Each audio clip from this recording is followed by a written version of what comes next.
Hey everyone! Today we are diving into our 4 essential topics that every commander should understand to optimize performance in state of survival.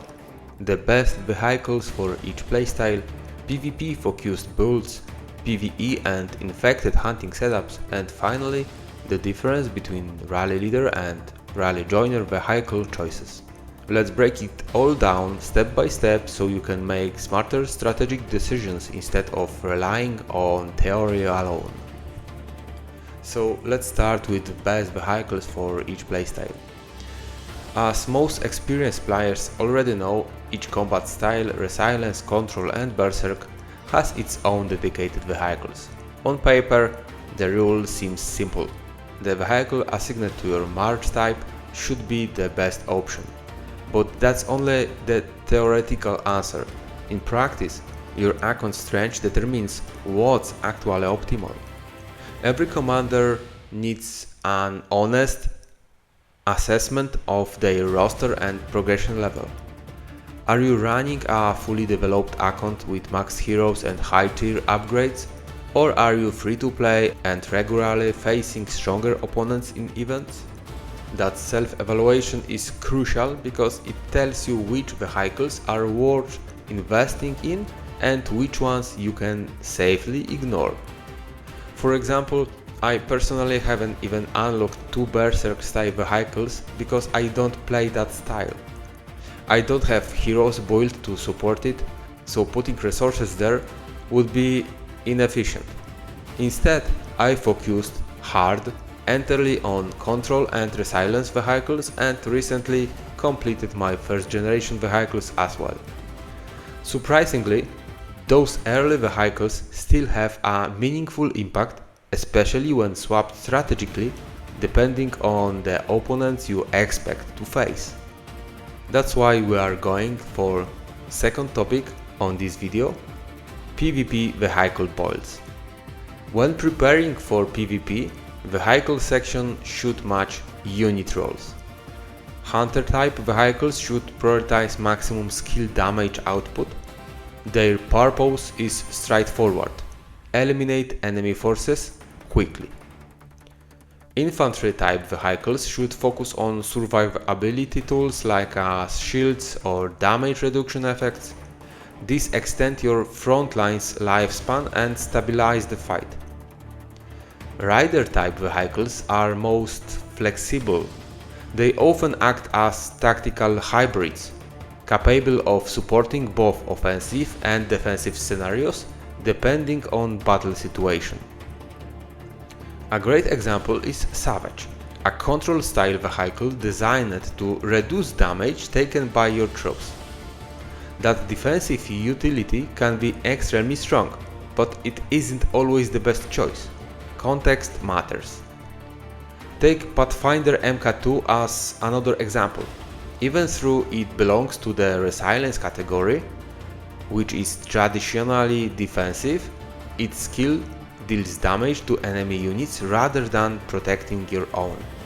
Because of that, you might sometimes replace it with Thunderblade MK2, because Thunderblade not only damages enemies but also restores health to your troops, which synergizes perfectly with active abilities from resilience heroes like Hayden or Gerald. This kind of synergy is exactly how advanced players should approach vehicle selection, not by label, but by interaction. Now let's move to the third topic of today's video. It's about PvE and infected hunting setups. Interestingly, once an account reaches a certain level of power, vehicles often become unnecessary for PvE. Many late game players intentionally avoid using them because they actually want a few wounded troops for daily healing tasks. Even without vehicles, they can still easily win encounters, including high-level infected raids. For developing or mid-tier accounts, however, vehicles are extremely helpful. Purple tier tanks are especially valuable because their abilities are strong enough to handle infected efficiently and can even hold their own in some PvP encounters. Vehicles like Ironclad Sentinel, Piercer or Ravager remain viable options when upgraded to Gold rarity. At the moment, these are the only one purple vehicles available, and there's been no official developer information suggesting new ones will be released soon. That makes upgrading existing purple vehicles a safe long-term investment for players who rely on them. Okay, we are going very fast about topics, so the last one today is Rally Leader versus Rally Joiner vehicle choice. This is the final topic and one that many players underestimate, is which vehicles to use when joining rallies, especially in major events like capital clashes or state versus state battles. Vehicles contributed by rally joiners are not just cosmetic additions, they significantly affect the rally's overall performance. Their combined bonuses influence the leader's final stats and can determine whether the attack succeeds or fails. In my opinion, the best practice is simple: match your rally leader's vehicle type. If your rally leader is running control style vehicles, sending Berserk or outdated MK1 vehicles can weaken the rally's overall effectiveness. That mismatch reduces synergy, lower total stat output, and may even cause an attack to bones of the enemy instead of breaking through. Think of rallies as a single coordinated army rather than collection of individual marches. Alignment equals power. So, choosing the right vehicles isn't about blindly following tier lists. It's about understanding your account strength, your hero builds, your role in the battle, and the situations you are entering.